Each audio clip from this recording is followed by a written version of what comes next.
बद्री विशाल भगवान की जय, रामचंद्र भगवान की जय, लक्ष्मी नारायण भगवान की जय। आप सब लोग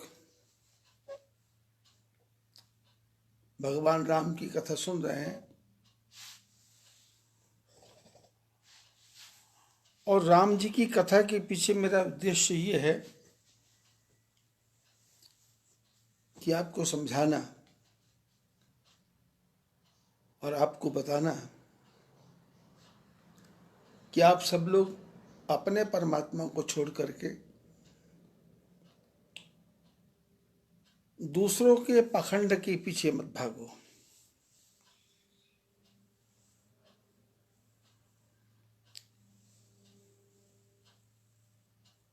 अपना सनातन धर्म लाखों वर्षों का है। जैसे सूर्य सनातन है, चंद्र सनातन है, पृथ्वी सनातन है, अग्नि सनातन है, वायु सनातन है, वैसे ही ये अपना ये धर्म सनातन है।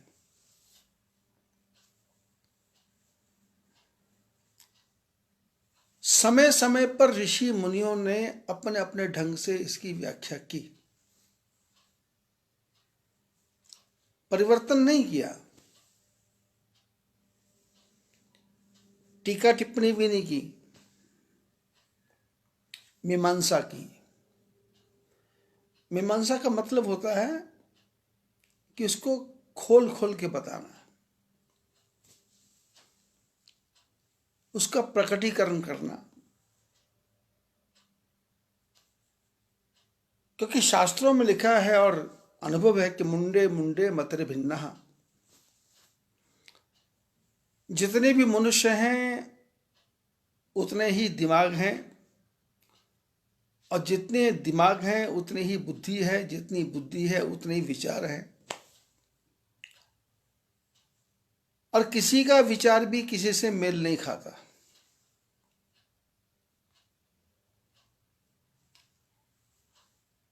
इसलिए हमारा जो सनातन धर्म है वो सबको खुला छोड़ता है, ओपन हार्ट, ओपन माइंड। और मजहब वाले क्या करते हैं, पंथ वाले क्या करते हैं, हमारी बुद्धि को अपने शब्दों के द्वारा बस में करके हमको भेड़ बकरियां बना करके अपने अपने घेरे में बंद कर देते हैं।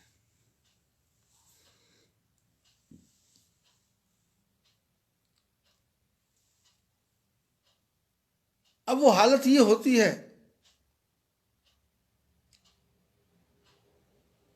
कि राजस्थान में कोई ऊंटों का मालिक था, तो उसके पास 50, 60, 100 ऊंट थे। तो क्या करता, ऊंटों को रस्सी से बांध देता है, सरेक के पैर की एक ही रस्सी से सब ऊंटों को बांध देता है, पैर में रस्सी घुमा घुमा के और एक खूंटे से बांध देता। ऊंटों के पैरों में रस्सी बंधती और ऐसे करते करते 7-8 साल बीत गए। और ऊंटों को भी पता था कि संध्या समय होता है ये रस्सी बांधता है, और मालिक को पता था कि संध्या समय होता है मैं रस्सी बांधता हूं। और एक दिन क्या हो गया कि वो रस्सी खो गई, ये रस्सी टूट गई, ये रस्सी डिस्ट्रॉय हो गई, खत्म हो गई, फिनिश हो गई। अब उसके पास में रस्सी लाने का समय नहीं था।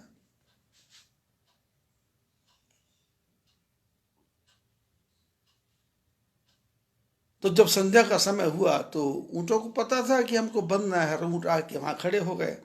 और ये आया और इसने वैसे ही नकली रस्सी से, मैंने हाथ से इशारा किया, एक एक ऊंट के हाथ के इशारे किया, इशारा करते करते उसको गांठ मार के आगे, रस्सी थी नहीं और ऊंट वहीं खड़े रह गए। और ऐसे सारी रात बीत गई। प्रातःकाल गया तो इसने नौकर को बोला जाके, भाई उन ऊँटों को लेके आओ। अब वो बालक जो नौकर था वो गया, उसने अपनी भाषा में ऊँटों को कहा कि चलो चलो चलो, लेकिन ऊँट तो 3 पैर हिलाते हैं पर वो 1 पैर नहीं हिलाते।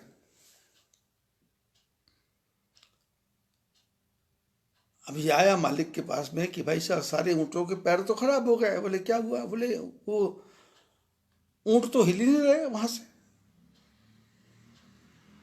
तब मालिक को ध्यान आया कि मैंने नकली रात को रस्सी बांधी थी नकली, पर रस्सी बांधी तो थी पर खोली तो नहीं ना। अब खोली नहीं तो ये कैसे निकलेंगे? तो गया और वो जहाँ खूंटा होता है वहां नकली रस्सी को खोला, फिर सबके पैरों में हाथ घुमाते घुमाते आया, और जिस जिसके पैर से हाथ घुमाता जाता वो ऊँट से चलता जाता।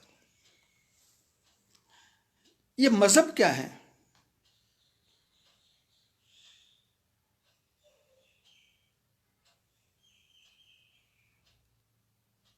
परमात्मा ने किसी मनुष्य को इतनी शक्ति दे दी कि उसकी वाणी में शक्ति आ गई, तो उसने आशीर्वाद दिया, काम हो गया। और ऐसे 100, 50, 200, 500 का काम हो गया तो 200, 500 परिवारों ने उसको अपना गुरु मानना शुरू कर दिया, और करते करते करते उसके आगे पीढ़ी चलती गई, और उसके बाद में वही परमात्मा हो गया, उसी का नाम हो गया। अब उसको सत्य साईं बाबा बोल दो, उसको शिरडी वाला बोल दो, उसको राधा स्वामी बोल दो, उसको निरंकारी बोल दो,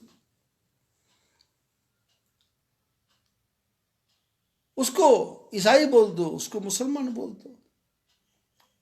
ये ऊंटों के बाड़े हैं।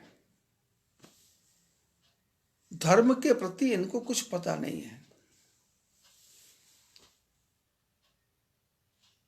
धर्म तो अलग है।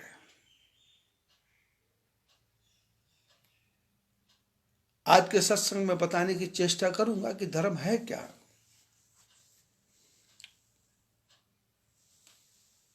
और ये लॉकडाउन के बीच में सत्संग करने का अर्थ क्या है कि आपके पास खुला समय है और आप लोग इंतजार में रहते हो। विवेक गौतम जी शायद हिमाचल से हैं, और सैन सिंह जी शायद राजस्थान से हैं, और आप सब लोग इस प्रतीक्षा में रहते हो कि महाराज जी कब सत्संग करें, सुने, और आपको आनंद आ रहा है।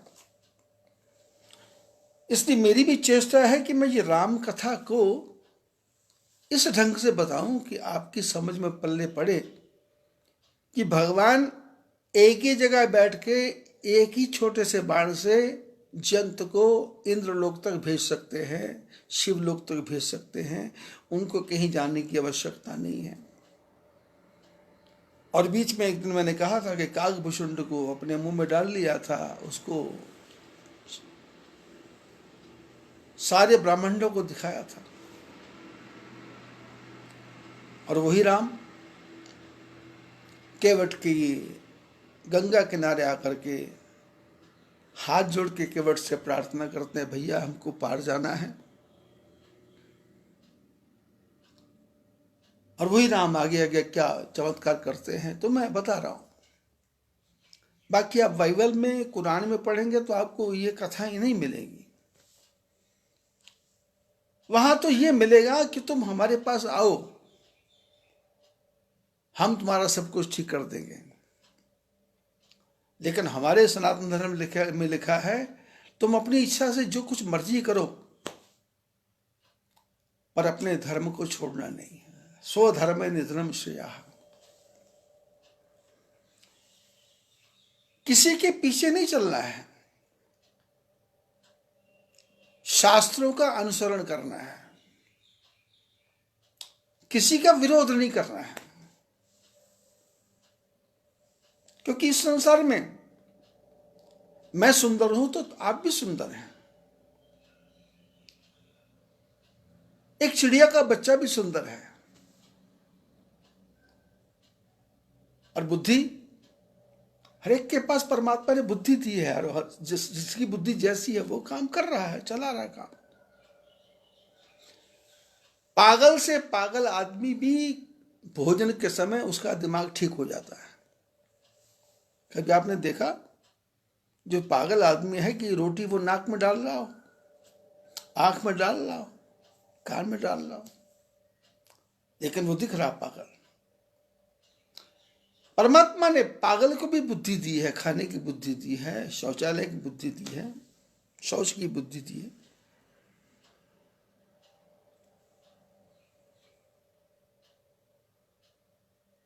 पशुओं को भी ज्ञान दिया है कि कैसे संग्रह करना है, कैसे कलेक्शन करना है, कैसे घोंसला बनाना है।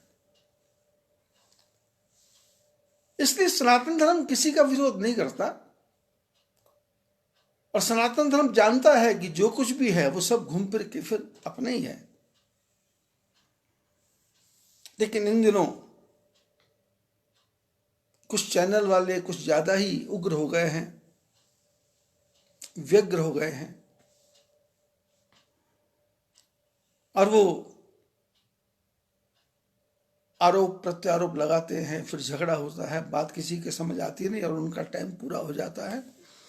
और हमारे जैसे मूर्ख उस टीवी पे बैठ के खाली पागल बन के बैठे रहते हैं, और फिर वो साबुन, तेल और सर्फ, इसके विज्ञापन, या चेहरे पे पिंपल आ गए तो उसके लिए क्रीम, या फिर रामदेव बाबा का दूध पी लो, देसी घी खा लो, जो उनके घर में हरिद्वार में ही 80-90 करोड़ गाय बंधी हुई है, जिनकी फैक्ट्री में अमूल का घी आता है और उसको अपने कढ़ाई में डाल करके फिर वो अपनी पैकिंग करके उसको बोलता है शुद्ध सरसों गाय का घी। उसको देख लो, या उसका दंत क्रांति देख लो, टाइम खराब। तो मैंने सोचा लॉकडाउन के बीच में कुछ ऐसा किया जाए कि अपने सनातन धर्म के लोगों को समझाया जाए कि अपने भगवान में क्या विशेषता है।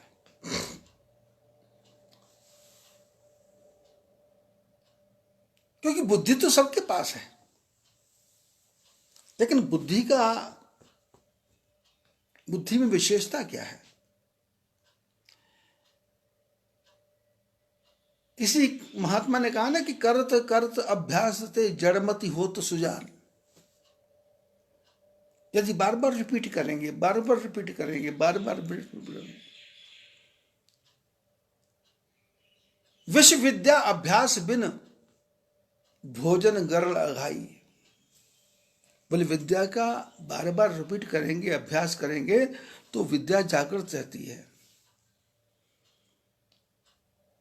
नहीं करेंगे तो वो विष बन जाएगा, जहर बन जाएगा, मौके पर भूल जाएगा।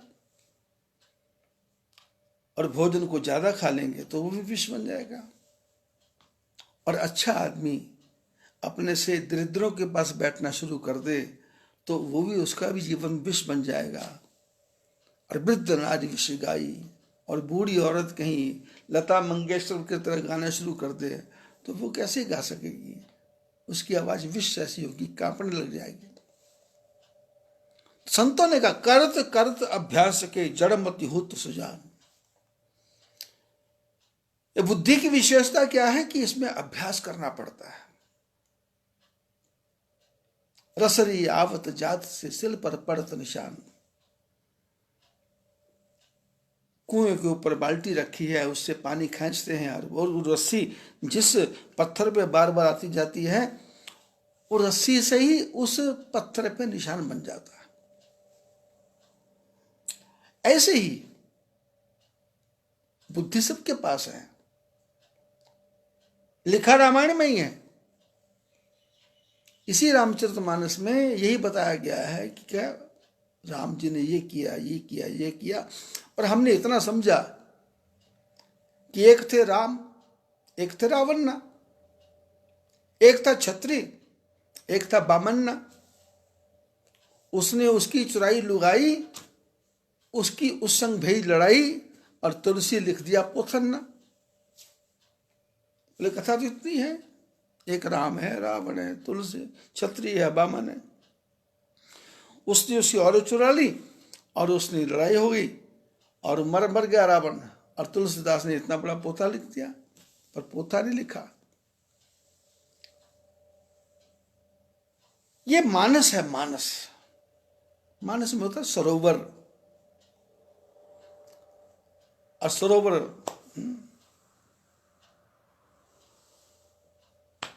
लिखा है ना कि जिन खोजा तिन पाइया, गहरे पानी पैठ, मैं बोरी ढूंढन गई रही किनारे बैठ। बोले समुद्र था जिसने समुद्र में छलांग लगा दी, उसने गहरे समुद्र में से मोती निकाल लिए, मूंगे निकाल लिए, बढ़िया बढ़िया घोंगे निकाल लिए, बढ़िया बढ़िया शंख निकाल लिए, सुंदर सुंदर वस्तु निकाल ली, पर मैं पागल गई तो किनारे बैठी रह गई, कुछ नहीं ढूंढ पाई। तो ये रामचरितमानस क्या है? ये तो महान समुद्र है, और ये खारा समुद्र नहीं है, ये मीठा समुद्र है। और मीठे समुद्र में हमको बताया गया कि हमारा सनातन धर्म कितना महान है, हमारे भगवान कितने महान हैं, हमारे परमात्मा कितने महान हैं। अब मैं ज्यादा बुद्धिमान तो नहीं हूं, ज्यादा कि मैंने बहुत ज्यादा विद्या पढ़ी है, ऐसा तो नहीं है, पर मेरे जीवन की विशेषता क्या है कि मैंने संतों का संग किया है, मैंने गुणों का ग्रहण किया है, मैंने गुणों का कलेक्शन किया है।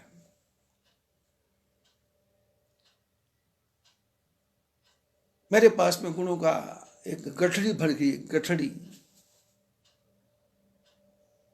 अब गठड़ी इतनी ज्यादा हो गई है कि कभी कभी विचार आता था कि इसको बांटूं। अब बांटूं तो कहां बांटूं? तो घूमने जाता था। तो अब बचपन से ही एक हैबिट है मेरी कि मैं किसी के बुलाने से जाता नहीं, मैं ठाकुर जी की प्रेरणा से, अपनी इच्छा से अपने यात्रा पर निकलता हूं, और ऐसी कोशिश करता हूं यहां कोई महात्मा नहीं गया हो या महात्मा कम गए हो, मैं वहां जाता हूं। चाहे वो कश्मीर हो, चाहे वो अरुणाचल हो, चाहे वो नागालैंड हो, चाहे वो त्रिपुरा हो, चाहे वो मेघालय हो, चाहे वो केरल हो।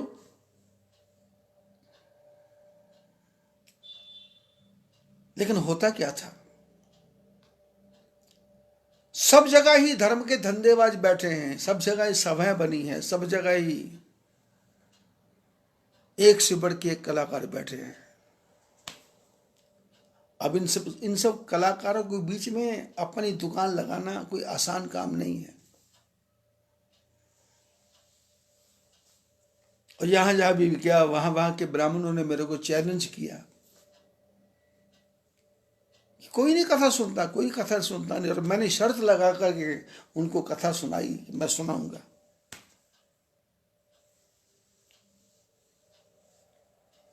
और मेरे जो जानने वाले लोग हैं वो मेरे को बोलते थे कि आप बड़ा मंडप बना के कथा करो, लाखों लोग आएंगे। तो मैं उनको बोलता नहीं था, पर मेरे मन में था कि लाखों लोग आएंगे, पर मौका तो आने दो। क्योंकि मेरे को पता था ये मंडलों की, ये जो बड़े बड़े मंडल लगा के कथा करते हैं, उनकी रियलिटी मेरे को पता है, क्योंकि सब बिजनेस है, धंधा है, कोई भी कर सकता है। पर मैं तो अपने मन का राजा, मैं किसी के अंडर में क्यों जाऊं। और आज आप देख रहे हो YouTube पे ऐसे ऐसे महात्माओं की बातें आ रही हैं कि वो क्या क्या बोल रहे थे और कैसे कैसे माफी मांग रहे हैं।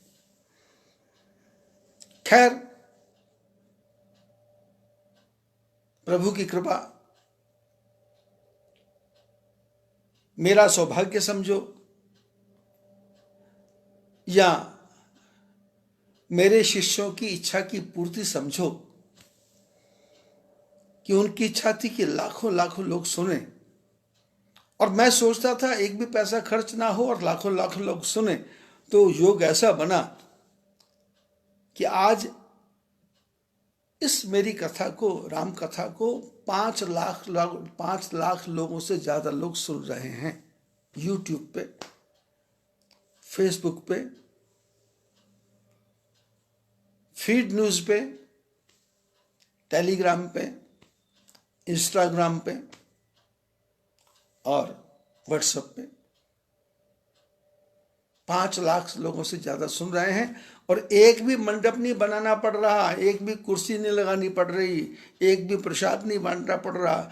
और जो कथा सुन रहा है वो एक बार में उसको आनंद नहीं आ रहा, उस कथा को रिपीट कर करके सुन रहा है, क्योंकि बीच में बात छूट जा रही है। क्योंकि राम कथा समुद्र है, समुद्र है, जितना डूबोगे उतना बढ़िया मिलेगा। लेकिन डूबने के साथ साथ संसार का काम भी करना है। इतना नहीं डूब जाना कि घर के काम को भूल जाओ, कि सब्जी बनाते बनाते उसमें नमक की जगह चीनी डाल दो, और दुकान में पैसा गिनते गिनते 100 की जगह 2000 का नोट पकड़ा दो। इतना भी नहीं डूब जाना। कथा को जागते हुए सुनना है, सो करके नहीं सुनना। और जब व्यवहार करना है तो सब भी एकदम अवैक, एकदम जागृत, उत्तिष्ठ जागृत प्राप्य वरा निबोधन। उठो, जागो और अपने टारगेट को प्राप्त कर लो, अपनी सच्चाई को प्राप्त करो। प्राप्य वरा निबोधन। कल के प्रसंग में आपने देखा कि जयंत के पीछे बाण लगा है और जयंत आखिर में भगवान की शरण में आया, और भगवान ने, शंकर भगवान कहते हैं कि कीन मोह वश द्रोह यद्यपि तही कर बध उचित, प्रभु छाड़े भरि छोह को कृपालु रघुवीर सम। बोले इसने, जयंत ने मोह के बस में होकर के भगवान से द्रोह किया था। यद्यपि इसकी सजा फांसी थी, मारना था, और भगवान ने प्रभु छाड़े करे छोह, भगवान ने कृपा करके छोड़ दिया। भगवान राम के समान कृपालु कौन है?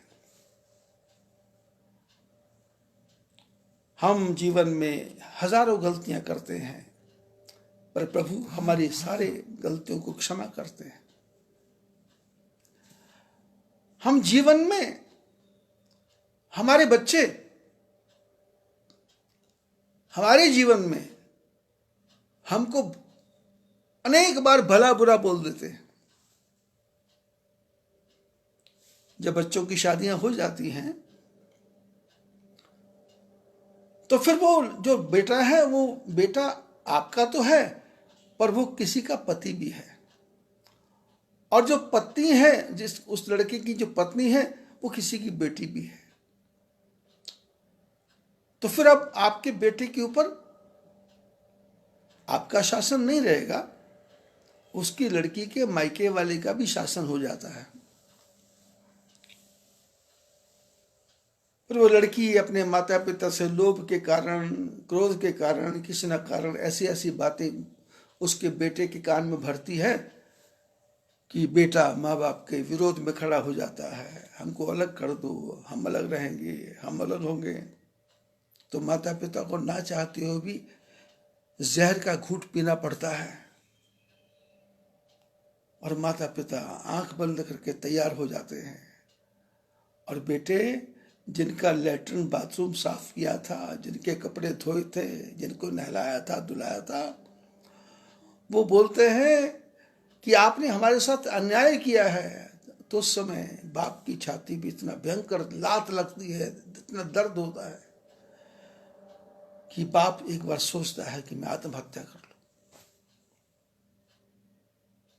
क्योंकि एक ही परिवार में रहते हैं, बच्चे भी जानते हैं पिता ने हमको कैसे छल कपट प्रपंच करके पाला, भाई भी जानते हैं कैसे छल कपट प्रपंच हो रहा है। तो एक दूसरे की वीक पॉइंट सबको पता है। अब माँ बाप को बेटा जब बुरी बात बोलता है, पत्नी के कहने पे, ससुराल के कहने पे, तो दिल पे चोट तो लगती है। लेकिन माँ बाप बेटे को मार देते हैं क्या? नहीं मारते। बोले यही हाल है जयंत का। इसने मोह के बस में भगवान से विरोध किया, इसको मारना चाहिए था, पर प्रभु छाड़े कर छो। जैसे हम माता पिता अपने बच्चों को क्षमा कर देते हैं, बोले जाने दे यार। बेटा गाली दे के जाता है तो पति पत्नी माता पिता दोनों बैठ के विचार करते हैं, तो बाप को गुस्सा आता है तो पत्नी समझाती है कि छोड़ो ना, क्या बात है, जान दो, बेकार की बात, रहने दो, चुप रहा करो। तो बाप चुप हो जाता है। प्रभु छाड़े करे छो, भगवान ने कृपा करके छोड़ दिया। और भगवान राम क्या करते हैं? रघुपति चित्रकूट बस नाना, चरित किए श्रुति सुधा समान। रघुपति चित्रकूट बस नाना, भगवान राम जी ने चित्रकूट में रह करके चरित्र किए श्रुति सुधा समाना, ऐसे काम किए जो सुनने में अमृत के समान हो। शब्दों की तरफ ध्यान दो। ऐसा काम किया जो सुनने में अमृत के समान लगे, अमृत के समान।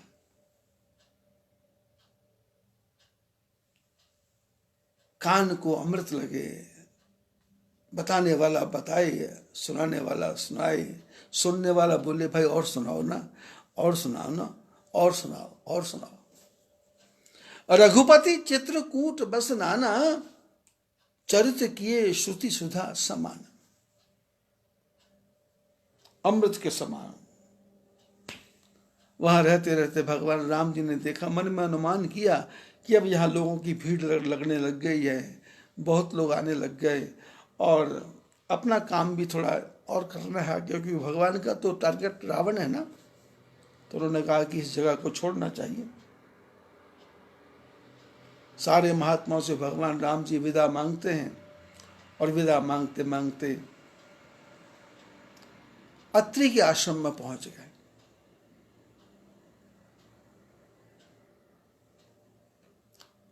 अत्रि के आश्रम जब प्रभु गयो, सुनत महामुनि हर्षित भयो।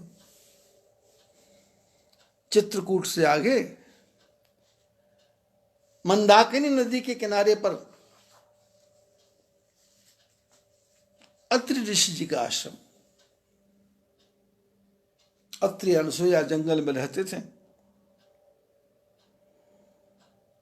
अनसुईया पतिव्रता और अत्रि ऋषि कैसे हैं? अत्रि कौन? अत्रि मैंने जिनमें तीनों ही गुण नहीं हैं। अत्रि मैंने जिनमें तीनों गुण नहीं है, सतोगुण भी नहीं है, रजोगुण भी नहीं है और तमोगुण भी नहीं है। त्रिगुण से रहित मैंने अत्रि, तीनों गुणों से रहित।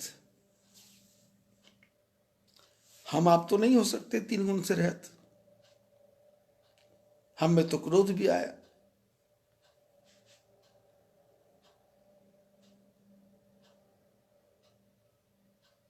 हमारे को तो रजोगुण भी आएगा,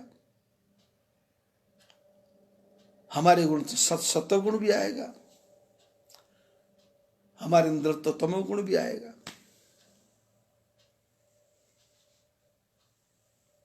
हनुमान जी जब लंका में गए ना, तो रावण को समझाते हैं, राम चरण पंकज धरहु, लंका अचल राज तुम करहु। और छोड़ना क्या है? बोले तमोगुणी अहंकार को छोड़ दो और रजोगुणी को रखो, सतोगुणी को रखो, पर तमोगुणी अहंकार को छोड़ दो। तो ये अत्रि है जो इनमें तीनों गुण नहीं है। तो इनकी पत्नी कौन है? अनसुईया। अनसुईया मैंने, असूया मैंने होता है ईर्षा, विद्वेष, द्रोह, बैर। अनसुईया मैंने जिसके मन में कोई भी इच्छा नहीं है, अभिप्सा नहीं है, अभिलाषा नहीं है, कामना नहीं है, किसी प्रकार का भी मोह नहीं है। अनसुईया। और शास्त्रों में कथा आती है कि अति अनसुईया जंगल में रहते हैं और भगवान के नाम लेते हैं, परमात्मा का भजन करते हैं। चित्रकूट से बहुत आगे जाकर के अनसुईया जी का आश्रम है और वहीं अनसुईया के आश्रम के बगल से ही गुप्त गंगा प्रकट हुई है। शास्त्रों में कथा है, शास्त्रों में वर्णन है कि अत्रि ऋषि नित्य प्रति प्रयागराज जाते थे और वहां से प्रयागराज बहुत दूर था, सैकड़ों मील दूर। और अत्रि की चाल ऐसी थी कि हवा जैसी चाल थी और नित्य प्रति प्रयागराज जाते थे। वहां गंगा जी का जल लेकर के वापस अपनी कुटिया में आते थे और गंगा जल ही पीते थे। पति पत्नी का जीवन साधारण था, क्योंकि अत्रि को तो कोई किसी बात की इच्छा नहीं है और अनसुईया के मन में कोई बैर नहीं है, तो फिर झगड़े का क्या काम, लड़ाई का क्या काम, दुख का क्या काम, सुख का क्या काम, फिर तो सब बराबर है ना। बुढ़ापा आ गया, अत्रि ऋषि प्रातःकाल उठे और अपना कमंडल उठाया और चले, तो बुढ़ापे के कारण चक्कर आ गया तो वहीं गिर गए। जब गिरे तो थोड़ा सा होश आया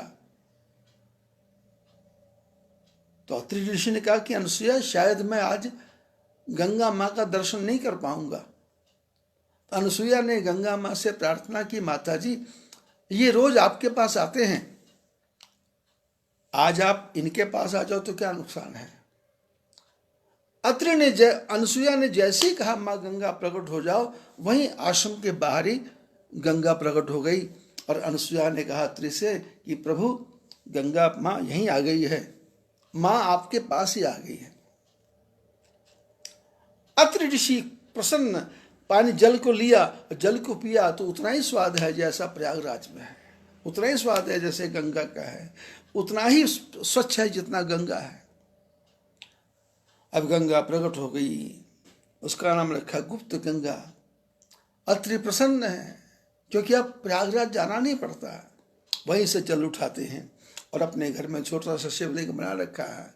वह पर हर हर महादेव शंभो, काशी विश्वनाथ गंगे, काशी विश्वनाथ गंगे, काशी अमरनाथ गंगे, हर हर महादेव शंभो, काशी विश्वनाथ गंगे।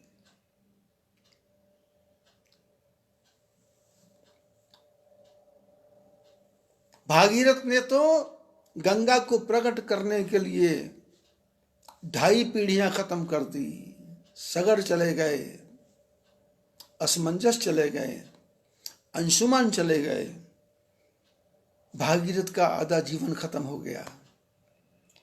पर अनसुईया ने तो एक शब्द बोला और गंगा प्रकट हो गई।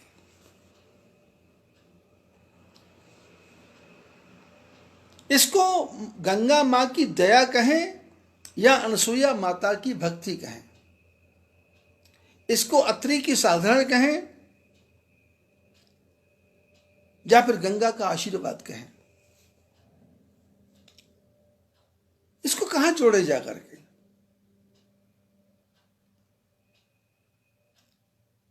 इसका मतलब क्या है? इसका अर्थ यह है कि भगवान की कृपा कब, कहां, कैसे, किसको, किधर मिलेगी, इसका कोई वर्णन नहीं है।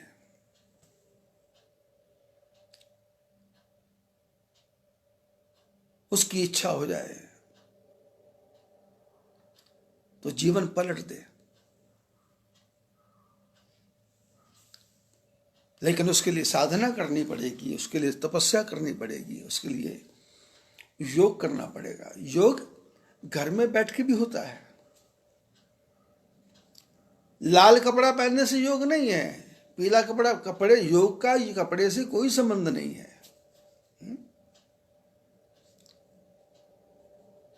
हमारे नैनीताल के पास में कैंची में महात्मा हुए हैं, नीम करौली बाबा, साधारण शर्ट सी पहनते थे और मूछें भी रखते थे, और हनुमान जी के परम भक्त। आज भी लाखों की संख्या में लोग उनको मानते हैं, लाखों की संख्या में मानते। भाई परमात्मा की भक्ति का कपड़े से कोई संबंध नहीं है, भगवान की भक्ति का घर को छोड़ने से कोई संबंध नहीं है। आप घर बैठे बैठे ही अत्रि अनसुईया की तरह गंगा को प्रकट कर सकते हो, गंगा वहीं प्रकट हो जाएगी। आप ऊपर आकाश में देवता सब देख ही रहे थे, क्योंकि हम जो संसार में काम करते हैं ना, इसकी चेकिंग चलती है, पूरी चेकिंग चलती है, सब जगह चलती है। हमारे एक एक सांस का हिसाब ठाकुर जी लिख रहे हैं। उन्होंने पता नहीं कितने नौकर लगा रखे हैं हमारे पीछे, कितने आदमी लगा रखे हैं हमारे पीछे। जैसे मैं हूं, रहने वाला पंजाब का, आश्रम बनाया हरिद्वार, पहुंच गया चमोली में, कथा करने जाता हूं शिलंग, मॉरिशस, सूरीनाम,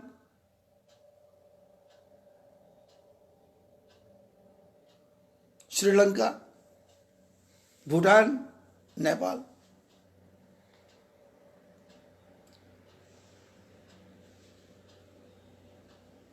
और परमात्मा की इतनी कृपा है कि बद्रीनाथ में बैठ करके भी, क्योंकि मैंने हरिद्वार में कुंभ लगाया, प्रयागराज में कुंभ लगाया, 2 बार प्रयागराज, 3 बार प्रयागराज में लगाया, 1 बार 2 बार हरिद्वार में लगाया, 3 बार शायद लगाया, 3 बार,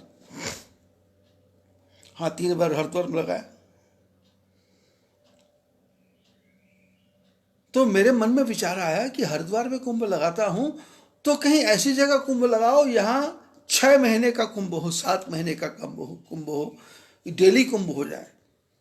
तो मैंने यहां बद्रीनाथ में आश्रम बना दिया। अब यहां क्या है, मकान बन गया, कुंभ लगाना नहीं पड़ता, डेली कुंभ लगता है। भगवान की कृपा से मई, जून में, जुलाई में, अगस्त में, सितंबर में, दिवाली तक आश्रम भरा रहता है। रोज सत्संग होता है, रोज भजन होता है, रोज कीर्तन होता है। और ठाकुर जी की कृपा से कहीं मांगने भी जाना पड़ता नहीं। जो लोग यहाँ आके रह गए वही यहाँ से सत्संग सुन के जाते हैं, और एक रात में इतना प्रेम होता है कि वो जीवन भर के लिए अपने मित्र बन जाते हैं। आज ही कुवैत से फोन आया आज कि हम आपके यहाँ एक रात रुके थे। कल हिमाचल से फोन आया था, हम आपके यहाँ एक रात रुके थे। आज कोटा से फोन आया, राजस्थान से, मिस्टर ओरा, हम आपके खाते में 1000 रुपये डाल रहे हैं, 1100 डाल रहे हैं, तो 51 डाले हैं, चेकिंग करने के लिए खाता सही है नहीं है। मैंने कहा पहुंच गए तो फिर बाकी पैसे डाल दिए।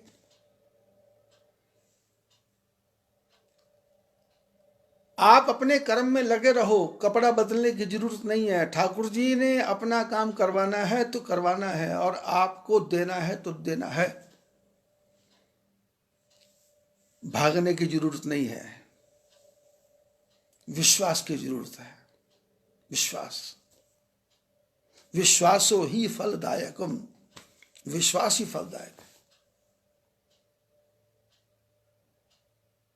जब मैंने ये आश्रम बनाया था तो मैंने यहाँ के पटवारी को बोला था कि पीपल गोल्डी से 5 किलोमीटर पहले कोई जगह हो तो दूर चाहिए, होटलों के बीच में नहीं, अलग से, क्योंकि मैं किसी की रोजी रोटी पे लात नहीं मारना चाहता। मैं अपने बनाऊंगा, अपने खाऊंगा, अपने आदमी होंगे, अपनी ही लीला होगी, अपने सब कुछ होगा। और हालत ये हो गई कि पिछले 30 साल में लगभग शायद 1 करोड़ से भी ज्यादा लोग मेरे पास रह के चले गए। क्योंकि गिनती का तो कोई हिसाब नहीं है। कितना 30-40 लाख लोगों का तो परिवारों का तो मेरे पास एड्रेस ही है, इतने रजिस्टर भरे पड़े मेरे पास में। घटी में गंगा, घटी में यमुना, घटी में जगदीश सतगुरु तारेंगे। जब भगवान की कृपा होती है तो गंगा कहां से प्रकट हो जाए पता नहीं। मैं बता रहा था कि भगवान हमारा पूरा ध्यान रखते हैं कि कर क्या रहा है, और थोड़ा सा भी काम बिगड़े तो भगवान उसका तुरंत फल देते हैं, तुरंत फल देते हैं। वो छुप करके बैठ के देखते हैं। राम कथा में भी बाली को मारा तो छुप के मारा। एक संत की कथा आएगी,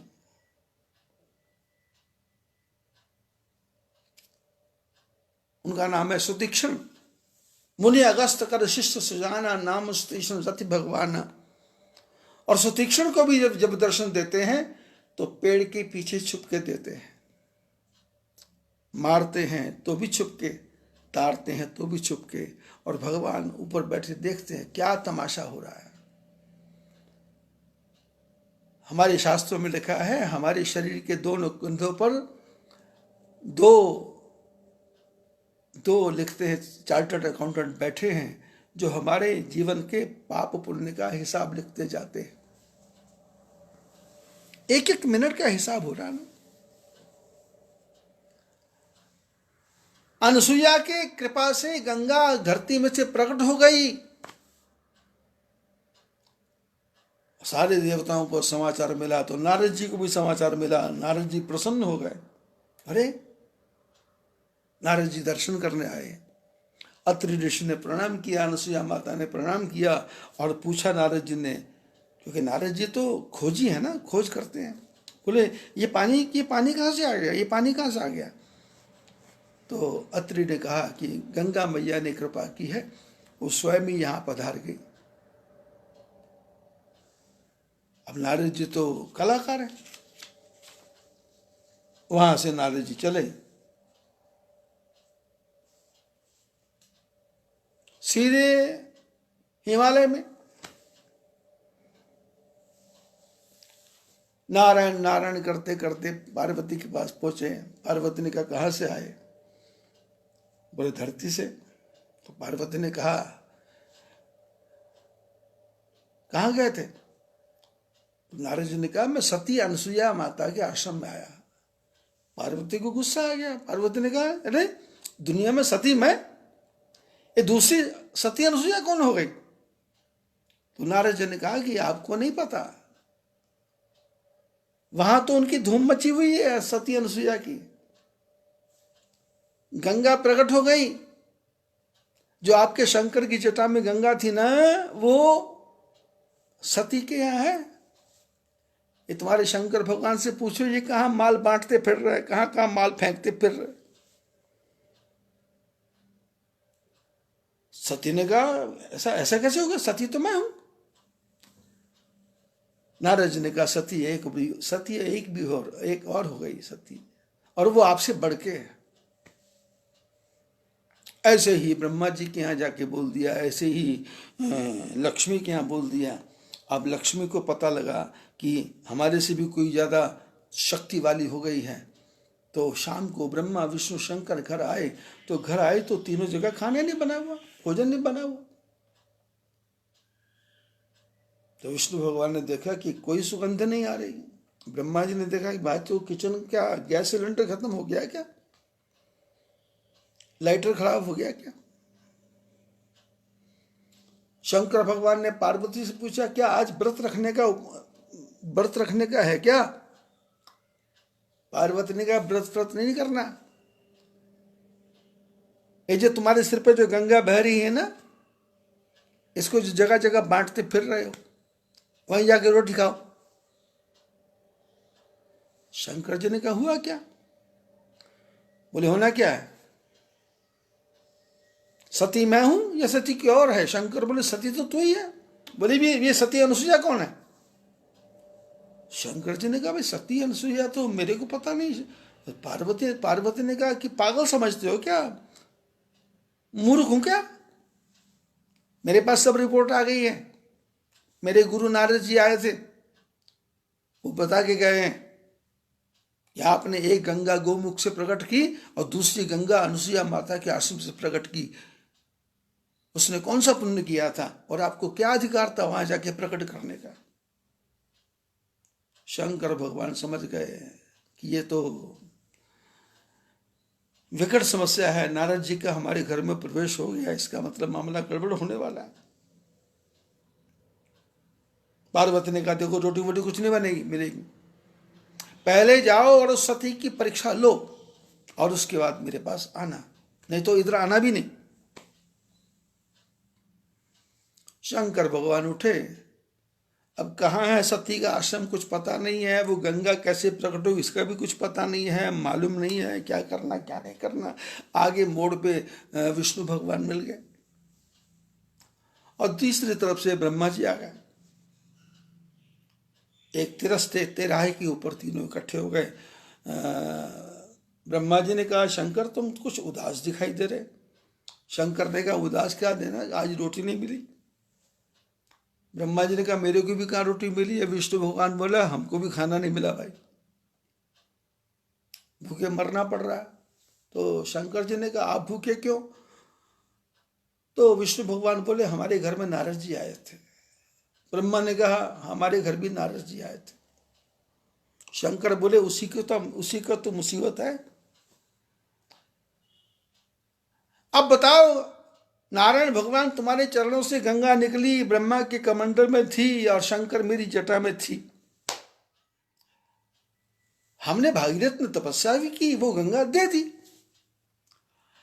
लेकिन ये नारद एक नई कहानी लेकर के आ गया कि शंकर भगवान ने गंगा जो है वो अनुसुईया के आश्रम में प्रकट कर दी, जिसका नाम है मंदाकिनी।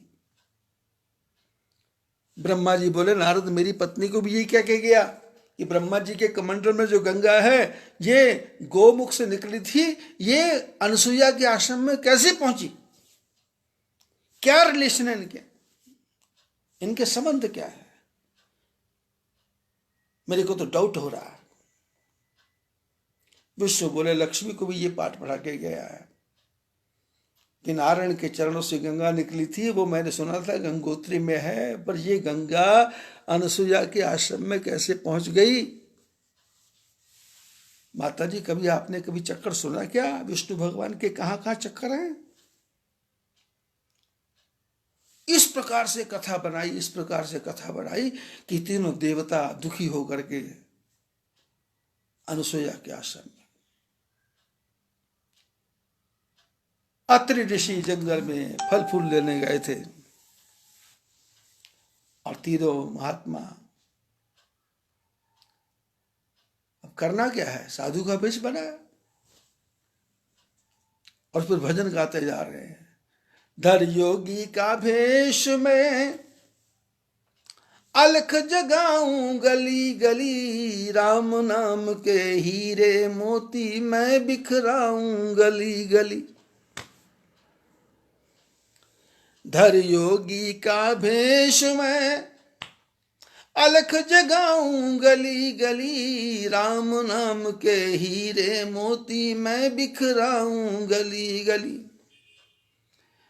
जिस जिसने ये मोती लूटे वो सब माला माल हुए, दुनिया के जो बने पुजारी आखिर वो कंगाल हुए।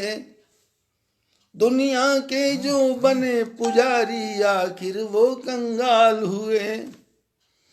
धन दौलत और माया वालों, धन दौलत और माया वालों तुम्हें सुनाऊं गली गली, राम नाम के हीरे मोती मैं बिखराऊं गली गली। धर योगी का भेष में अलख जगाऊं गली गली, राम नाम के हीरे मोती मैं बिखराऊं गली गली। ब्रह्मा विष्णु महेश तीनों महात्मा का रूप बना करके भगवान का भजन गा रहे हैं। एक संसार का मनुष्य मीठी भाषा में भगवान का भजन गाए तो कितना आनंद आता है।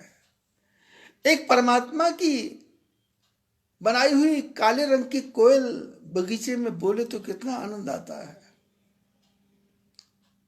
एक परमात्मा को बनाया हुआ मोर जंगल में कुहू कुहू करे तो कितना आनंद आता है।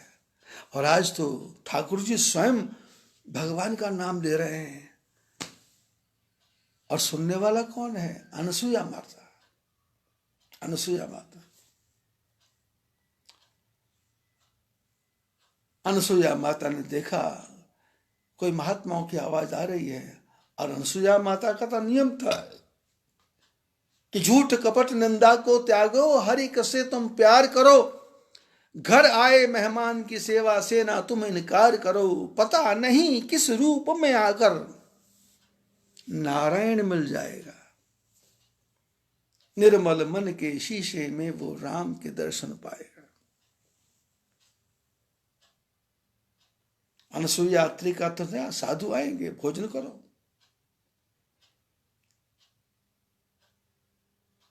आपके घर में कोई महात्मा आए तो उसको भोजन करवाओ, लेकिन यदि वो पाखंड से बोले पैसा दे दो तो फिर थोड़ा सा सावधान हो जाओ, क्योंकि साधु भूखा भाव का, धन का भूखा ना है। जो धन का भूखा फिरे वो तो साधु ना है।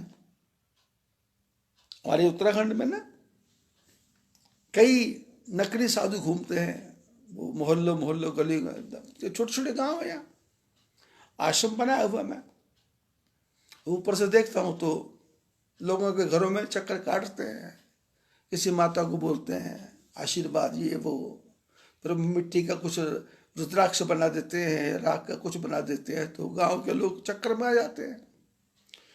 फिर वो तरह तरह का नाटक करते हैं। जैसे आप हरिद्वार कभी हर की पौड़ी जाना, तो हर की पौड़ी पे आपको हजारों की संख्या में भिखारी मिलेंगे, जबकि हरिद्वार में भीख मांगने की जरूरत नहीं है, क्योंकि हरिद्वार में कम से कम 500 अन्न क्षेत्र चल रहे हैं। पर वो असली साधु नहीं है, उसको अन्न क्षेत्र से मतलब, उनको तो पैसे से मतलब है। कोई कोई आदमी हाथ में पट्टी बांध के आ जाएगा, उसमें घाव बना के आ जाएगा, और यात्री के सामने आके बोलेगा कि हाथ टूट गया मेरा। यात्री 100 दे देगा, 50 दे देगा। और कोई कोई भिखारी हाथ में शीशी लेकर के 500 रुपए की शीशी दवाई की है, मेरे को कैंसर हो गया, मेरे को दवाई चाहिए, तो आपसे 500 रुपये झटक लेगा। या फिर वो जो यात्री है वो शीशी लेकर के डॉक्टर के पास जाता है कि इनको दवाई दे दो, और डॉक्टर जो दवा खाने वाला है और जो महात्मा साधु नकली साधु है, वो दोनों मिले हुए हैं। वो देखता है, बोले ये दवाई चाहिए क्या, क्यों? वो बोलते मैंने दान करनी है। तो 500 की शीशी, बोले मैं चलो चलो 350 में दे देता हूँ। और वो यात्री चला जाता है, वो शीशी दुकान पे आ जाती है, और वो जो है भिखारी, उसको 150 रुपये मिल जाता है। शाम को शराब पी कर वो घर की पौड़ी में घूमता है। और वहाँ आप जब घर की पौड़ी जाएंगे तो आपके पास कई ऐसे ऐसे महात्मा आएंगे, हमको रामायण ले दो जी, हमको गीता ले दो जी, हमको भागवत ले दो जी, हमको पैसा नहीं चाहिए, हमको पैसा नहीं चाहिए। अब भागवत कौन सी चाहिए आपको? बोले गीता प्रेस गोरखपुर की दे दो, वहाँ गीता प्रेस गोरखपुर दुकान है। अब वो दुकानदार और जी महात्मा मिला हुआ है। आपने 500-400 की किताब लेके दी, और आधे घंटे बाद आप कहाँ, किताब दुकान पे, पैसा जेब में, और शाम को शराब पी और फिर पागल होके घूमे। घर में मेहमान साधु आए, भोजन कराओ, लेकिन पैसे का नहीं। यदि वो बोलता है मैंने अमरनाथ जाना है, बोले जाओ बाबा जी पैदल जाओ, क्या लेने देना। आप सन्यासी बने हो, घर छोड़ा है, परिवार छोड़ा है, आपको क्या लेना पैसे से? जाना है बद्रीनाथ केदारनाथ जाना है तो पैदल पैदल जाओ, आपके भाग्य से रोटी मिलती जाएगी, ठाकुर जी आपकी व्यवस्था करेंगे। लेकिन इन्होंने क्या करना है? पैदल जाना है और शराब पीना है। हर बद्रीनाथ जाना, शाम को जितने भी वो लाइन में बैठे महात्मा सब शराब पी करके, गांजा पी के, सुल्फा पी के पागल पड़े हैं। केदारनाथ जाना, गंगोत्री जाना, बद्रीनाथ जाना, हरिद्वार जाना, वहां जितने भिखारी हैं शाम को सब स्मैक, हशीश, गांजा, सुल्फा।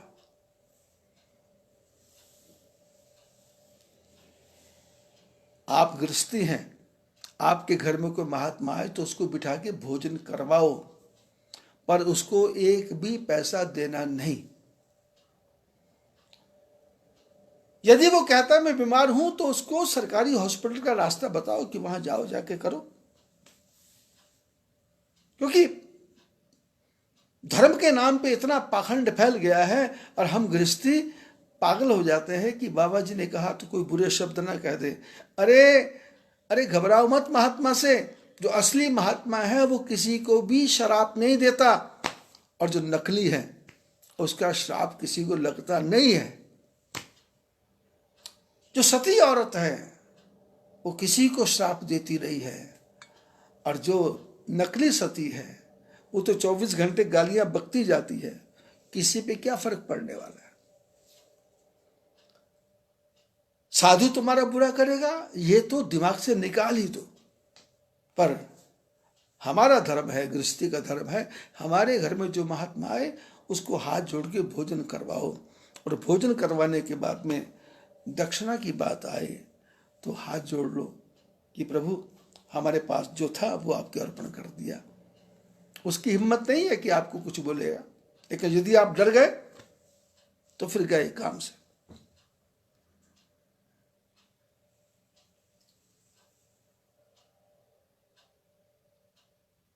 विष्णु, ब्रह्मा, शंकर तीनों साधु का भेष बना करके कीर्तन करते करते जा रहे हैं,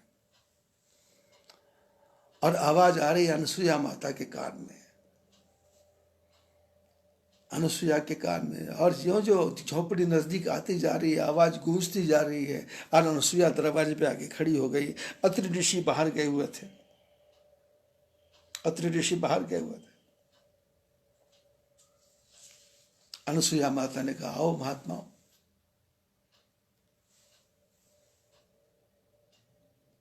भूख लगी है क्या? तीनों ने एक साथ कहा हाँ माता जी भूख लगी है।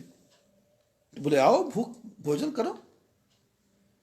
पर ये भोजन करने नहीं गए थे, ये तो सती माता की परीक्षा लेने गए थे, क्योंकि तीनों अपनी अपनी औरतों के सताए हुए थे, दुखी किए हुए थे, रात से रोटी नहीं मिली थी। अब यहां पहुंचे तो देखा अनुसुईया माता तो परीक्षा कैसे लें। तो तीनों देवताओं ने सलाह कर ली कि भाई ऐसा नाटक करते हैं कि जिससे वो खाना खिला ही ना सके और नारद की बात झूठी हो जाए। अनुसुईया माता ने कहा क्या आप भोजन करोगे? मैं भोजन बनाती हूँ। बोले इतनी नहीं माता जी, हमने साधना की है, हम कुछ तपस्या कर रहे हैं, हम कुछ योग कर रहे हैं, और उस योग में हमारे नियम है कि जो भी औरत हमको भोजन कराए वो अपने सारे कपड़े खोल करके हमारे सामने भोजन बनाए और हमको खिलाए। सती ने कहा महाराज अभी 2 मिनट में आती हूं। तीनों महात्मा बैठे हैं कमरे में, तो सती दूसरे कमरे में गई, दूसरी झोपड़ी में गई, तो वहां जाकर के अपने पति का ध्यान लगाया। तो जब ध्यान लगाया तो दिखा कि ये महात्मा नहीं है, ये तो ब्रह्मा विष्णु महेश है। और ये ब्रह्मा विष्णु महेश नहीं है, ये तो तीनों घरवालियों से झगड़ा करके आए हैं, और घरवालियों से झगड़ा करवाने वाला नारद है, और इनको भेजा है तीनों की पत्नियों ने मेरी परीक्षा लेने के लिए कि मैं सती हूं या नहीं हूं। तो अनुसुईया ने विचार किया कि मैं सती हूं या नहीं हूं, तो उन्होंने अपने पति को याद किया कि परीक्षा का समय है।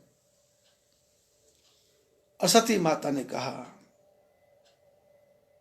कि इन्होंने कहा है तो इनको तो भोजन कराना पड़ेगा, क्योंकि दोनों नारायण है, ब्रह्मा विष्णु महेश हैं। अब इनके सामने नंगा भी हो जाएंगे तो क्या नुकसान है, कपड़े भी पहनेंगे तो क्या नुकसान है। तो अनुसुईया ने कहा, विचार किया कि किसके सामने नंगा होकर के माँ भोजन बना सकती है, पका सकती है, खिला सकती है। तो ध्यान आया, छोटा बच्चा हो तो उसके सामने माँ नग्न भी नहाए तो कोई परेशानी, टेंशन की कोई बात नहीं है। तो माँ ने परमात्मा से प्रार्थना की, प्रभु तीनों को छोटा छोटा बालक बना दो, और वो भी 2-2 महीने का। ऐसा कहा और साथ वाली झोपड़ी से बच्चों के रोने की आवाज आने लग गई। जो कपड़े पहने थे लाल वाले वो ढीले हो गए, और ढीले कपड़ों के ऊपर 3 बच्चे वहाँ वहाँ कर रहे हैं, रो रहे हैं। अनुसुईया आई भाग करके और आकर के अपने कपड़ों को खोला, और कपड़ों को खोल करके अपना दूध पिलाने लगी। दूध पिलाया और पेट भर भर के दूध पिलाया तीनों बच्चों को, और तीनों बच्चों को दूध पिला करके और 3 पालने बनाए, फटाफट लकड़ी के झूले बनाए, फटाफट जंगल के लकड़ी के। अत्रि ऋषि आए नहीं थे, और तब तक झूलों में बच्चों को सुलाया। और संतों ने गाया, सबको नाच नचा गई रे माया की चिरैया, सबको नाच नचा गई रे माया की चिरैया, उड़ के चिरैया। ये भगवान की चिड़िया है ना जो माया, ये कैसी दुस्तर है। उड़ के चिरैया नारद पे बैठी, उड़ के चिरैया नारद पे बैठी, बंदर का मुखड़ा बना गई रे माया की चिरैया, बंदर का मुखड़ा बना गई रे माया की चिरैया, सबको नाच नचा गई रे माया की चिरैया, उड़ के चिरैया सौभरी पे बैठी। भागवत में कथा है सौभरी ऋषि की, यमुना में बैठ के तपस्या करते थे। विषय नहीं करूंगा, संसार से अलग रहूंगा, और पानी में बैठे बैठे तपस्या कर रहे थे। पूरी जिंदगी बीत गई, ठाकुर जी की प्राप्ति नहीं हुई, और हालत ये हो गई कि एक दिन यमुना जी में पड़े पड़े आंख खुली तो सामने मछलियां घूम रही हैं अपने बच्चों के साथ में, मोटी मछली, छोटी मछली। और उनको देख करके सौभरी ऋषि के मन में आया कि अरे मेरे से तो ये मछलियां अच्छी है। बच्चे हैं, लड़का है, लड़की है, बच्चे हैं, पोते हैं, परपोते हैं, और 6-6, 7-7 पीढ़ी घूम रही है, और मैंने अपना पूरा जीवन खराब कर दिया। अरे इससे अच्छा था मैं शादी करता तो कम से कम 15-20 लड़के तो हो जाते थे।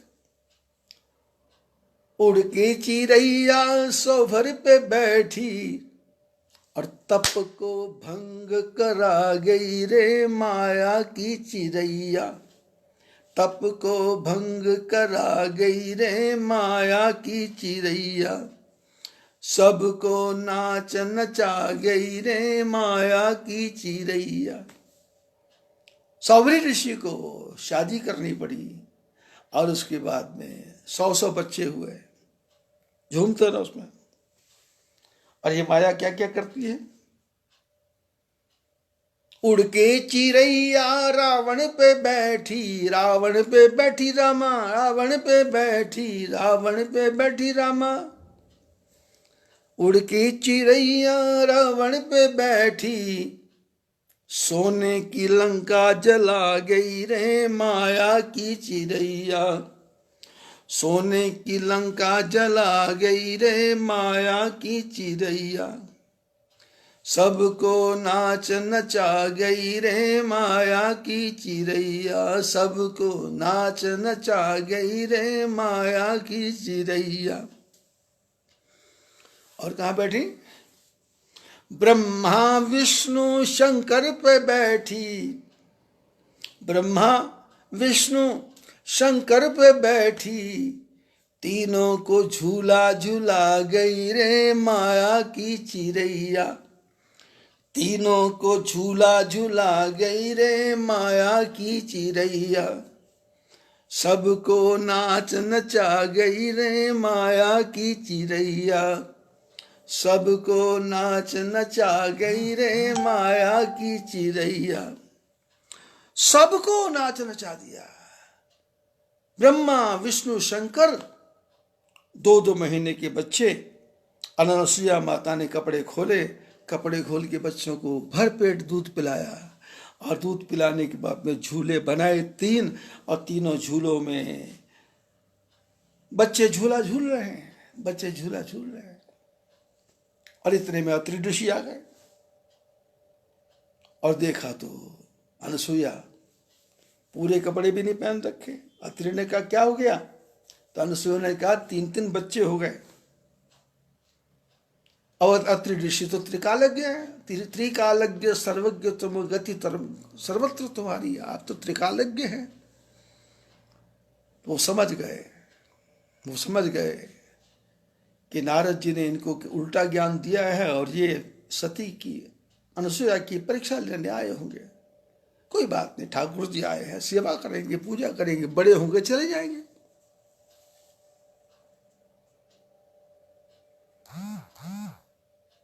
छह महीने हो गए। ब्रह्मा विष्णु महेश सती अनसुईया के यहां 8-8 महीने के हो गए।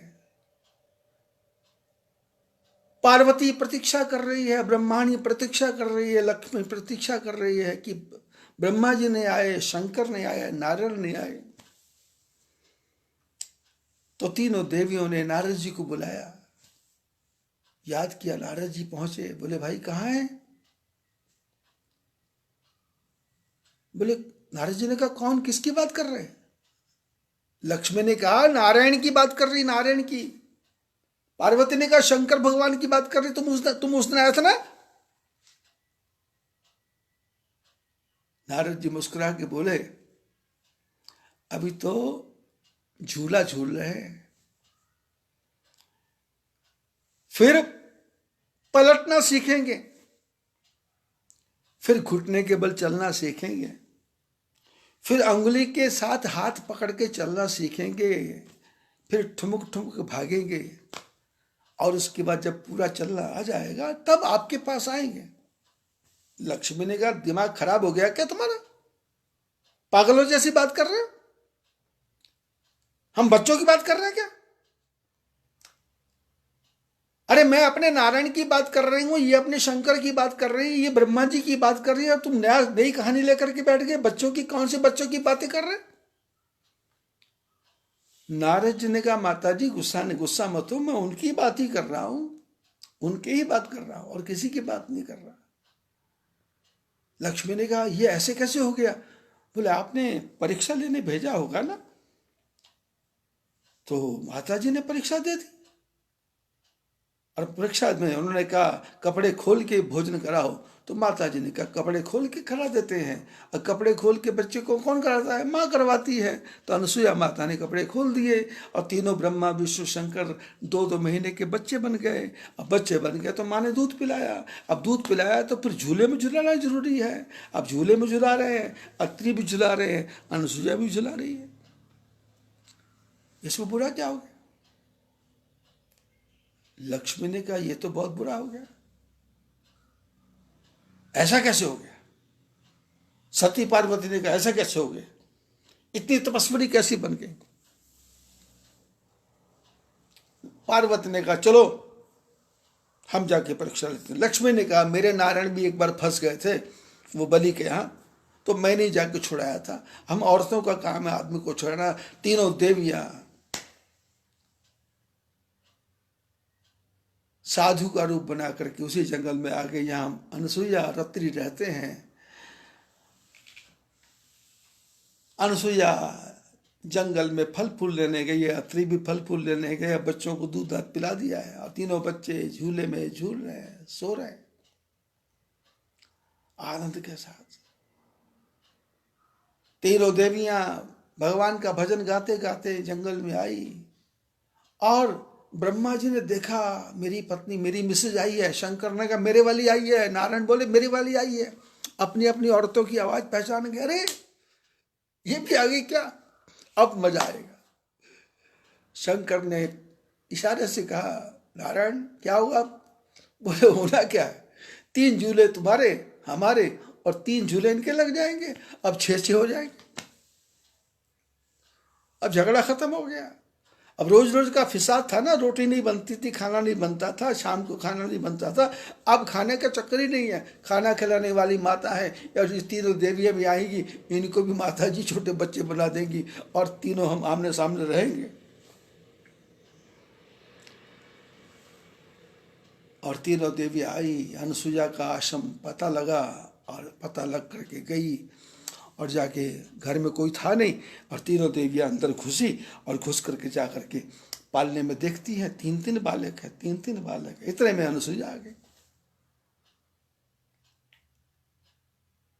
अब साधु के वेश में 3-3 देवियां हैं, तो अनुसुईया माता ने कहा भोजन करोगी क्या, भूख लगी है क्या?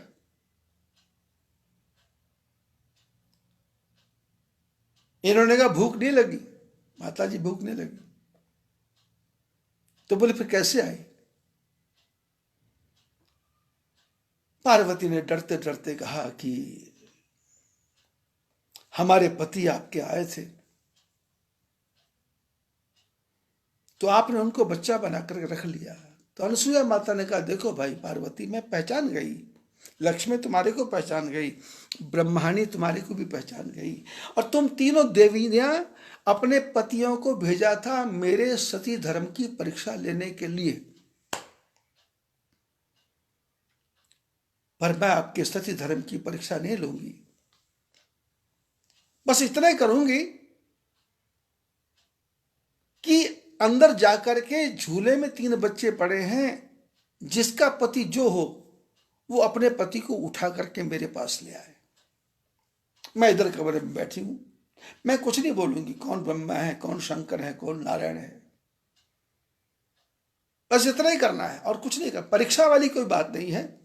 जाओ, झूले में 3 बच्चे पड़े हैं, उन तीनों में से जिसका पति है वो अपने अपने पति को उठा के लाना, दूसरे को उठा के नहीं लाना।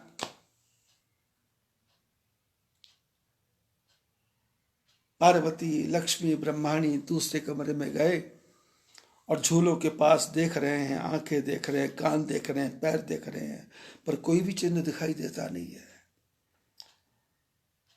लक्ष्मी हाथ बढ़ाती, ये वाला मेरा है। पार्वती बोली नहीं नहीं हाथ मत लगाओ, दूसरी बोली मेरा, अरे मतलब तीसरा हाथ मत लगाओ। डर के मारे कोई हाथ नहीं लगाता बच्चों।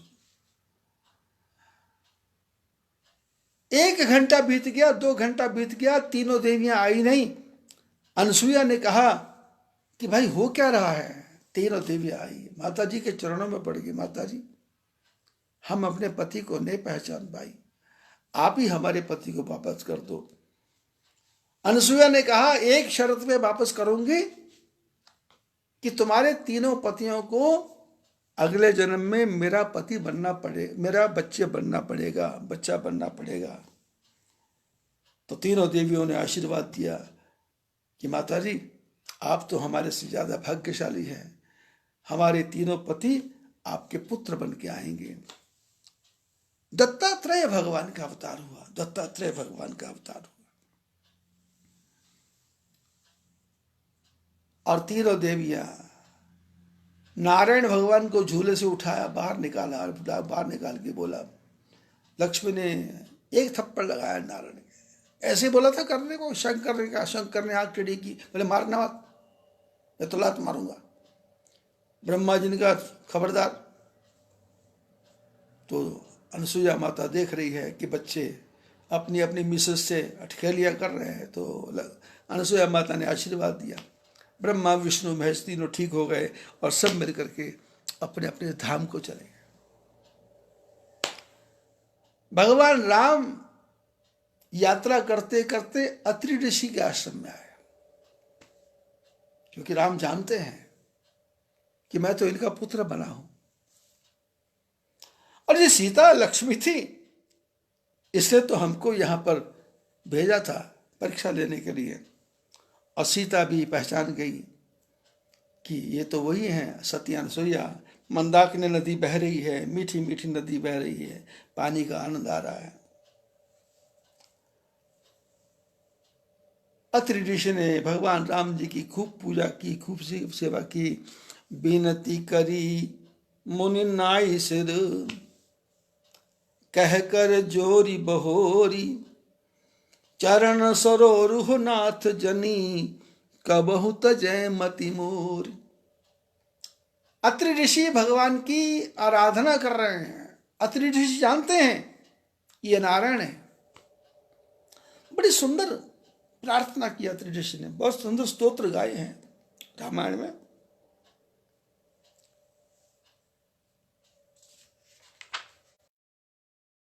नमामि भक्तवत्सलम कृपालुशील कोमलम, भजामि ते भगवताम्बुजम अकामि नाम सुधामदम।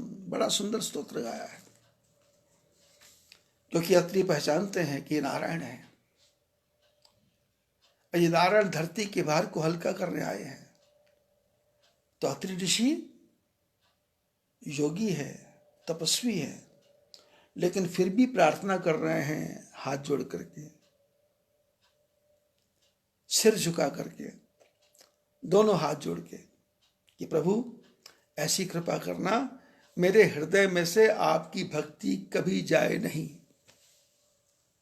मेरी बुद्धि आपके चरणों से कहीं दूर जाए नहीं, मेरा मन आपके ध्यान को छोड़ के कहीं जाए नहीं। भक्ति की पराकाष्ठा, मैंने जिनके लिए गंगा प्रकट हो गई, जिनके लिए प्रयागराज मंदाकिनी वहां आ गई, जिनकी पत्नी ने तीनों देवताओं को पुत्र बना लिया, जो बच्चे पालने में सोते रहे, ऐसी पत्नी के पति अत्रि कहते हैं कि प्रभु कृपा करना आपकी भक्ति छूटे नहीं, क्योंकि ये आपकी जो माया है ना, ये पता नहीं किस समय आदमी को कहां पर पथभ्रष्ट करते। नारद जैसे को भ्रमित कर दिया, गरुड़ जैसे को भ्रमित कर दिया, सती जैसे को भ्रमित कर दिया। राम जी से प्रार्थना कर रहे हैं महात्मा, और सीता अनसुया माता के चरणों में सीता जी पहुंच गई। सीता कौन है? लक्ष्मी है। और लक्ष्मी को पता है कि अनसुया कौन है, जिन्होंने विष्णु को छोटा बालक बनाया। तो सीता ने कहा यही मौका है, इनसे कुछ ज्ञान ध्यान ले लें। तो सीता जी ने अनसुया माता के चरणों में प्रणाम किया और उनसे कहा कि मेरे को कुछ ज्ञान दो। तो सबसे पहले अनसुया माता ने दिव्य भूषण मंगवाए, दिव्य भूषण अपनी तपस्या से, ऐसे दिव्य भूषण मंगवाए कि जो नित्य नूतन नवीन रहें, वो सीता जी को पहरा दिए। और उसके बाद नारी धर्म सिखाया। और वो धर्म क्या है, किस प्रकार से है, वो सारी बातें कल के प्रसंग में बताएंगे। सभी लोग इस कथा को ध्यान से सुने, खूब आनंद आया होगा आज की कथा में, क्योंकि सत्संग में यदि थोड़ा सा चुटकुला हो जाए, बात हो जाए, तो मन बदल जाता है। तो आज कथा ही ऐसी तरसदार थी कि समय का पता ही नहीं चला, 1.5 घंटा कब बीत गया। भगवान इसी प्रकार नई नई प्रेरणा देते रहे और काम चलता रहे। और ये सत्संग YouTube पे भी आ रहा है, वहां पर आपको जाकर के लिखना है बद्री प्रेम सत्संग। लिखते ही पोर्टल खुलेगा तो लगभग 150 बार मेरी कथा आएगी, 150 बार कथा आएगी, क्योंकि इसको ज्यादा कर दिया गया है। जो मैंने अमरावती में कथा की थी वो सारी कथाएं भी उसमें आ गई हैं। जो मैंने शिलोंग में कथा की थी वहां की कथा भी उसमें आ गई हैं। और जो अभी 11 अप्रैल से कथा कर रहा हूं तो वो भी कथाएं आ गई हैं। तो कम से कम 150 से ज्यादा कथा YouTube में हो गई हैं, जिसका नाम रखा है बद्री प्रेम सत्संग। और उसको आपने सिर्फ सब्सक्राइब करना है और वेल आइकन की घंटी दबानी है और उसको शेयर करना है अपने मित्रों को, संबंधियों को, दोस्तों को, प्यारों को, और जिनसे आप प्रेम करते हो। आपके व्हाट्सएप पे या फेसबुक पे जितने भी ग्रुप हैं उन सब ग्रुपों को भेज देना है। और मैं आपको सत्य कहता हूं, जो भी ये कथा सुनेगा वो आपको बार बार धन्यवाद करेगा, बार बार धन्यवाद करेगा। और वो सनातन धर्म के मार्ग प्रति उसका दृढ़ विश्वास तो है ही, और भी ज्यादा विश्वास हो जाएगा। और फेसबुक पर भी जाके करो। और मैं इसको सब जगह डाल रहा हूं क्योंकि मेरे को ज्यादा आता नहीं है, समझना नहीं है। और इसमें मेरी सहायता हमारी बिटिया है ख्याति, और उनके मिस्टर है करण भट्ट जी, ब्राह्मण हैं, गुजरात में रहते हैं, बड़ौदा में। तो परिवार कर रहा है मेरी सहायता कि इसको यूट्यूब में डाल देते हैं और उसको जो कुछ बनाना तो बना रहे हैं। और एक मेरा शिष्य है, उसको हम चिंटू चिंटू बोलते हैं, लेकिन परिवार का नाम उसका शुभम है। और मैं उसको बचपन से अमिताभ बोलता था, अमिताभ। मेरे पास उसका अमिताभ नाम लिखा है, परिवार का नाम शुभम है, और बचपन का नाम उसका चिंटू है। तो वो भी इंजीनियर है, कंप्यूटर इंजीनियर। ठाकुर जी की कृपा से भारत में मेरे इस समय 1200 बच्चे ऐसे हैं जो कंप्यूटर इंजीनियर हैं। ऐसे ही देहरादून में भी हैं, पंजाब, हरियाणा, हिमाचल, जम्मू कश्मीर पर तो 1100 से ज़्यादा। तो अब जो मुझे काम होता तो मैं उनको बच्चों को बोलता हूँ इसको कर देना, दे वो कर देते हैं। क्योंकि मेरे पास तो दिमाग है नहीं, मेरे को तो लैपटॉप भी चलाना नहीं आता था। पर वो अब करते करते करते करते करते करते अभ्यास से जड़मती होती सुजान, तो मैंने करना शुरू किया। तो अब वो मेरे को लिखना भी आ गया, करना भी आ गया। जब से मोबाइल आया है तो उसमें तो ये हो गया है। तो आप लोग जितने भी हैं मेरे प्रेमी, इस कथा के प्रेमी है। मेरे प्रेमी तो क्या है, कथा अच्छी नहीं होती तो प्रेम काहे का होता, कौन किससे प्रेम करता। 30 साल से रहता हूँ यहाँ पर, कौन जानता है। लेकिन अब लाखों लोग जानने लग गए हैं। वैसे तो करोड़ों जानते हैं, करोड़ों जानते हैं। क्योंकि जब भी बाहर से के फ़ोन आता है तो कोई बोलता मैं 2004 में आया था, कोई बोलता मैं 1989 में आया था, कोई बोलता 1990 में आया था। तो हृदय गदगद होता है कि लोग याद करते हैं, क्योंकि मेरा मोबाइल नंबर पुराना है, एक ही नंबर है, बढ़िया। तो ऐसे ये तो राम की कृपा है, उनकी कृपा से विस्तार हो रहा है। जैसा विस्तार मेरा हो रहा है, मैं चाहता हूँ आप सबका भी विस्तार हो, आप सबका भी विकास हो। अब उसके लिए क्या करना पड़ेगा, राम की कथा को ध्यान से सुनना पड़ेगा, पर काम करते रहो, नाम जपते रहो। काम भी करो, संसार के सारे काम करो, पर भगवान का भजन भी करो और इस कथा का प्रचार प्रसार करो। सभी को आशीर्वाद। बद्री नारायण भगवान की जय।